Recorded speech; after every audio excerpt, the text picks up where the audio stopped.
দেখতে দেখতে বাংলাদেশ জাতীয় দলের প্রধান কোচ হিসাবে ৬ মাস পার করলেন ফিল সিমন্স।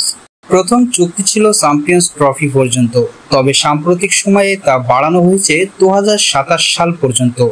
চুক্তি নবায়নের পর প্রথম পরীক্ষায় ছিল জিম্বাবুয়ে সিরিজ, কিন্তু শুরুটা মোটেও আশাবাঞ্জক হয়নি।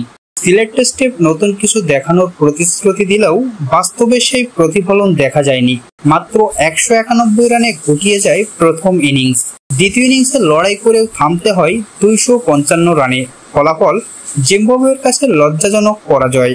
এই পরিস্থিতিতে আজ চট্টগ্রাম টেস্টের আগের দিন সংবাদ সম্মেলনে ফিল সিমন্স দেশবাসীকে ধৈর্য ধরার অনুরোধ জানিয়েছেন।